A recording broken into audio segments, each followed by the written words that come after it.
ANM News, and this is Avijit Nandi Majumdar once again on a very interesting and important topic.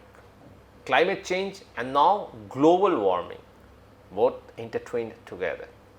I have with me Additional Chief Secretary Mr. Krishna Gupta, expert on climate change and global warming. My first question that I want to shoot to Mr. Gupta. What is the basic science of climate change and why are you worried about global warming? Okay. So thank you for having me on this show. See, the basic science of climate change has been known to us for a long time. The greenhouse effect essentially is what? It is basically as a result of economic growth or anthropogenic activity.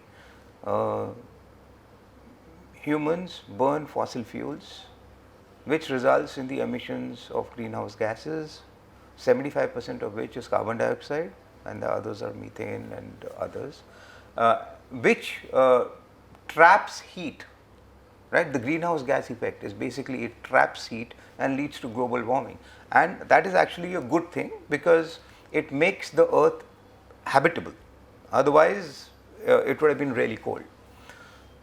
The problem arises when the concentration of carbon dioxide or greenhouse gases in the air goes beyond certain limits or goes beyond what can be managed by natural sinks. What are natural sinks? The oceans, the forests. Most of the carbon dioxide and greenhouse gases emitted as a result of anthropogenic activity, which is basically industries, transport, agriculture,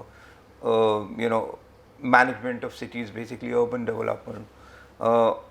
Most of these activities are run on some kind of energy.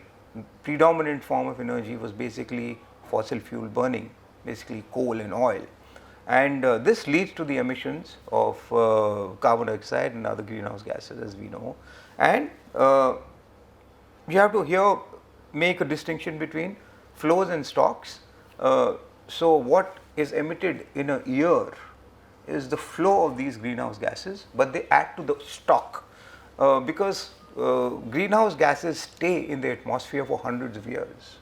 So whatever the stock is, that is a more important variable or a parameter, and so flows, if they increase, the stock becomes really large, and it is the stock of carbon dioxide and greenhouse gases which leads to higher temperature.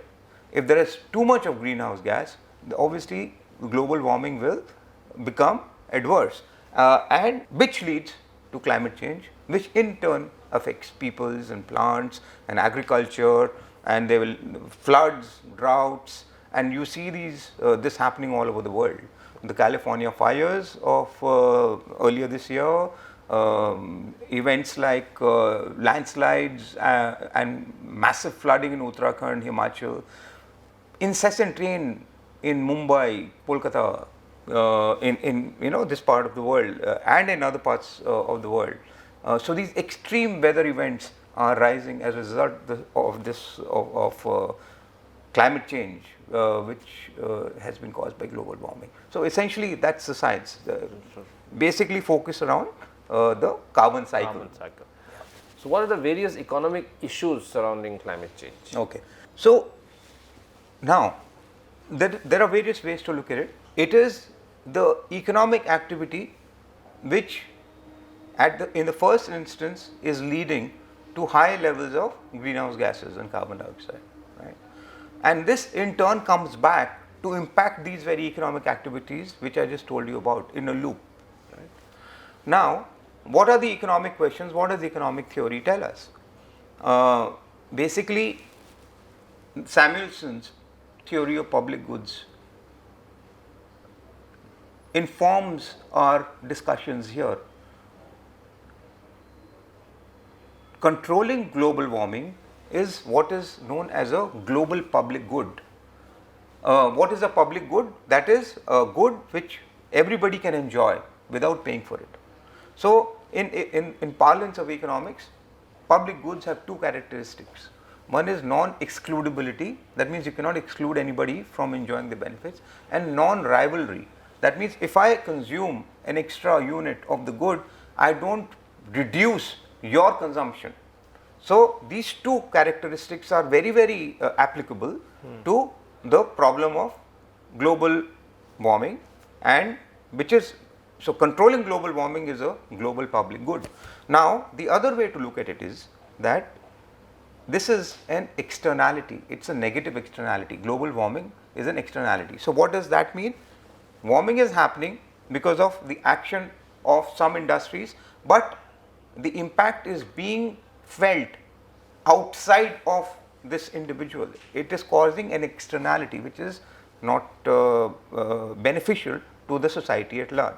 So, to control negative externalities or any externality, governments often step in with economic policies. What are the possible economic policies? Possible economic policies are fiscal intervention. So, you can have tax on any carbon emission, on carbon. So, what A.C. Pigot, a very famous economist, called the polluter pays principle. So, whoever is polluting pays, and that is what has become the basis of any economic intervention that many governments are intending to take. The other way to look at it is, the other way an economic policy intervention might happen is a cap and trade mechanism, which the Europeans are doing, some parts of China, some states in the US. So, basically what happens is that you set a cap of emissions and then distribute permits to the various people or industries who are going to be using fossil fuels and emitting. And once and each one of them also gets a quota that you cannot emit more than this, and everything then totals up to the total cap. And then you trade. I mean, if there is an industry which has emitted more than its assigned quota, then it has to buy a trading permit from somebody else who has emitted below the quota. And then there is a market which leads to the market discovered price of carbon. So, cap and trade is doing well, it is operational in EU. How well it is doing is debatable, but so this is a way, another way. The third way in which economic policy interventions can happen is through the setting of standards or regulations.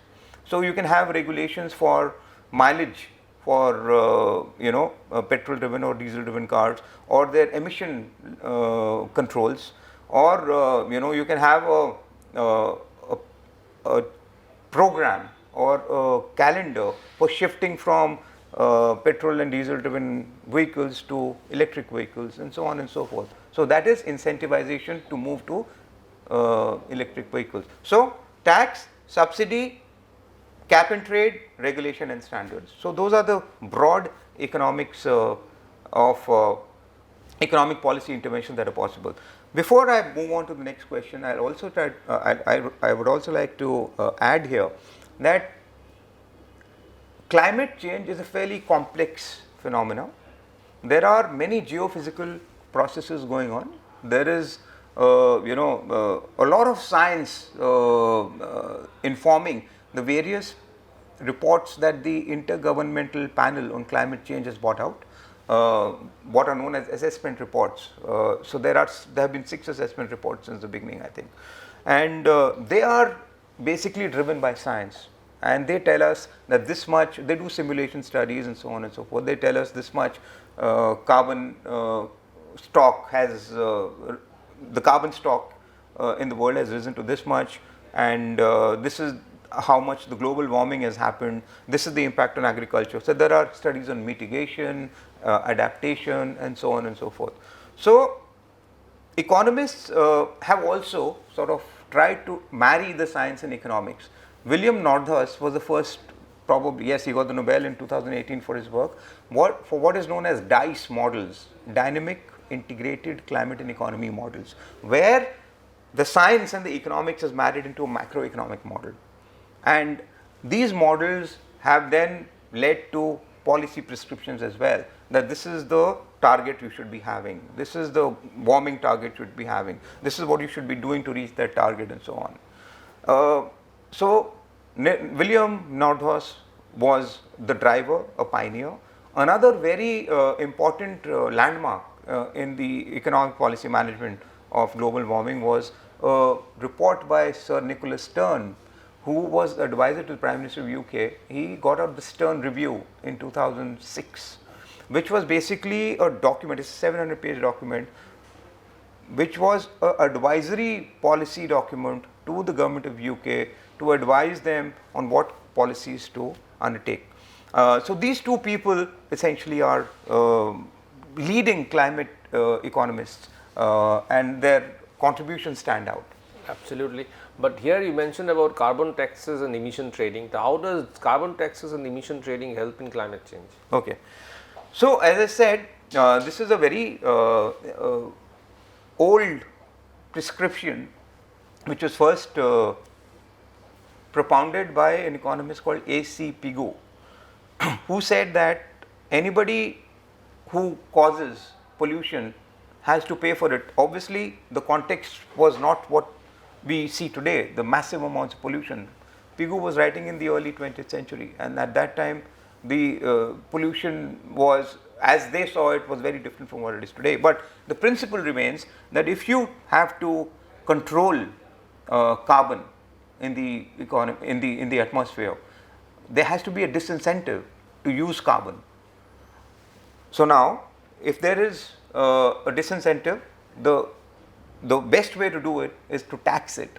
And if you tax it, the price of carbon, if there is a high carbon content in a good, the price will go up and the demand will fall, and there will be less production and so on.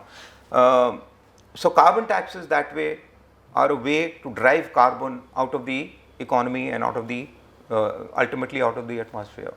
And this is what William Nordhaus has also, his policy prescription is taxes, and so has Nicholas Stern. Most economists agree that carbon taxes is a good way of controlling ultimately the carbon in the system, in the economy, and ultimately the atmosphere.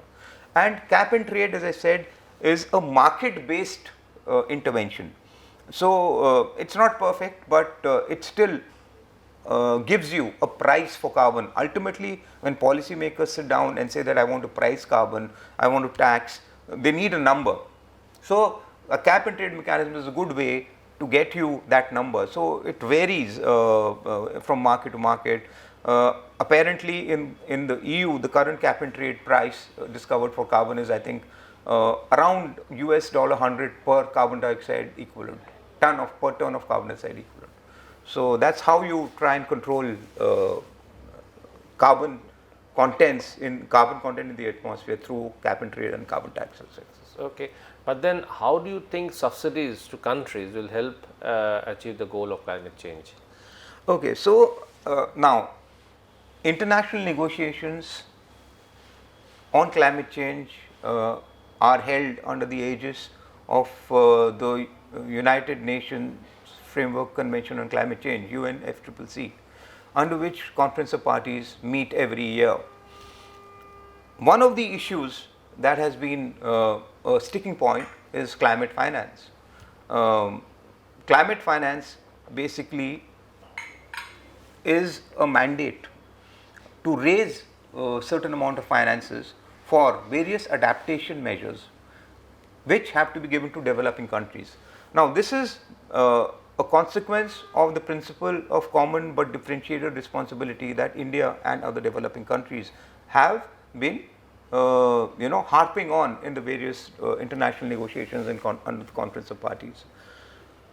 This transfer will help developing countries adapt to the various extreme climate events that are resulting from global warming and climate change. The most affected areas in the world remain the most poorest areas. So, South Asia, Latin America, the Caribbean, the Pacific Islands, all these are very they are much poorer than the West, and all the pollution even today is happening in the Western world. Of course, China is the leading polluter, but otherwise the US and Europe are still using tons and tons of millions of tons of fossil fuels, and the pollution and the emission is happening in the rich countries, but the worst impacts are in the poor countries, which is why climate finance and the negotiations there, and it is agreed that there should be money for transferring to developing countries to undertake adaptation activities. Then what is net zero and what are countries doing to deal with net zero? So, okay, so good question, Avijit. So, in the Paris Agreement, all countries agreed after much negotiations that there has to be an agreement where all countries come to the table, and all countries, including developing countries, set a timetable and put it on the table that yes, we are going to do this, this, this. So that's how it evolved, and it was agreed that every country should give us a date by which when it will become net zero.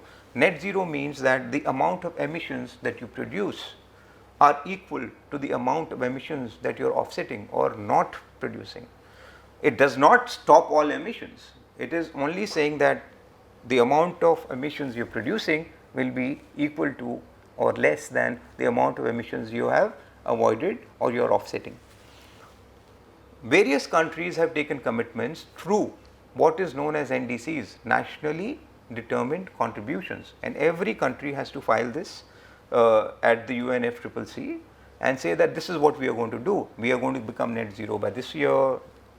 Our energy intensity is going to go down by this much. We are moving to renewables in a big way, and we will have this much installed capacity by this time, and so on and so forth. This is there in NDCs. India also has filed their nationally determined contributions report in 2022, as have other countries. Apart from the US, of course, the US walked out of the Paris Agreement when Trump was re-elected. If you recall, when Biden was elected president, he joined the Paris Agreement. Before that, Trump had walked out. Now Trump has come back and is again walked out of the Paris Agreement. So net zero essentially is that countries will determine the time or year by which they will be producing emissions equivalent to what they are offsetting, and the EU has set a year 2050 for itself to become net zero. India has volunteered that it will become net zero by 2070, so that's what net zero is.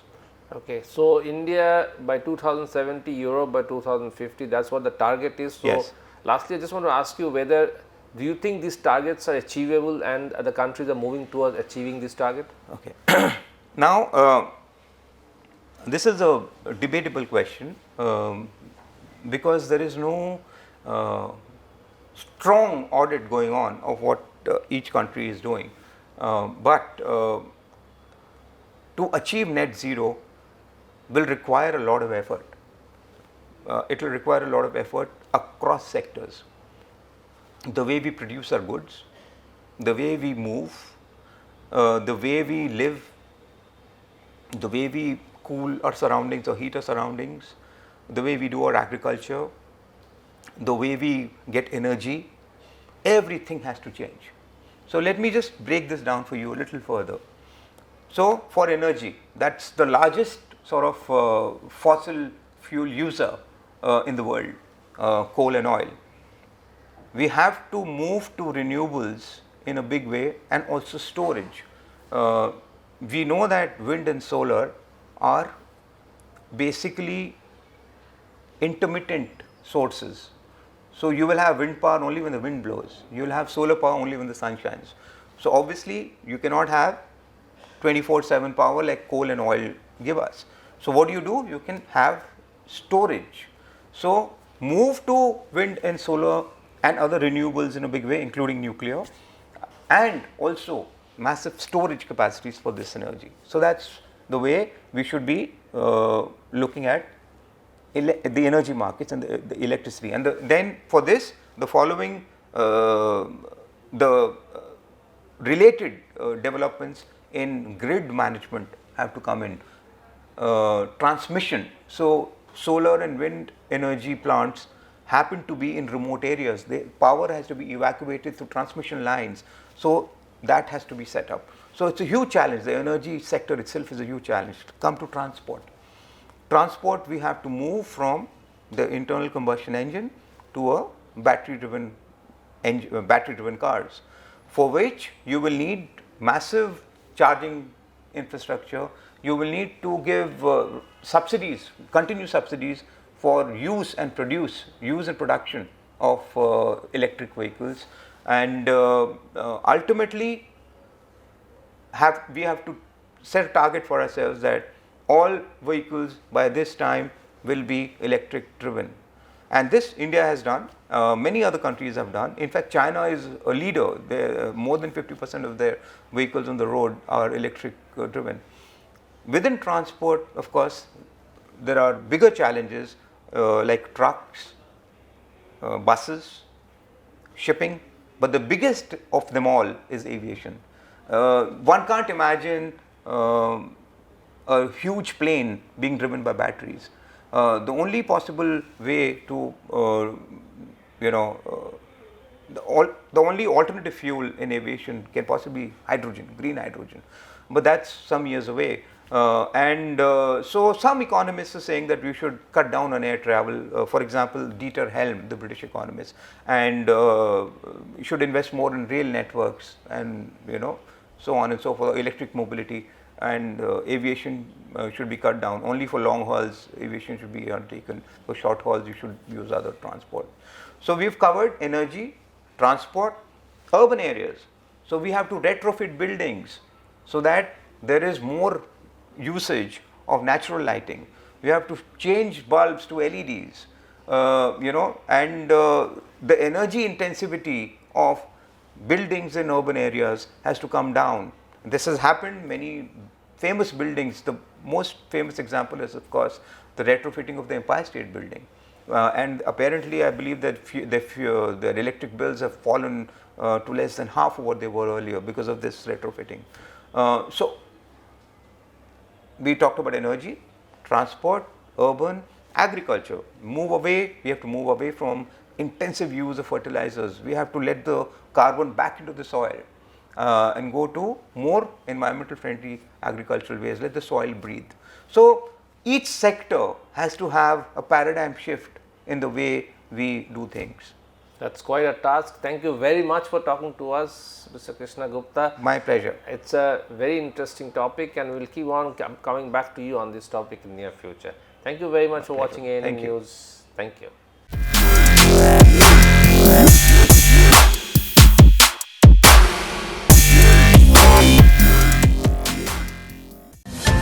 Please don't forget to subscribe our channel and also click the bell icon to get the latest updates.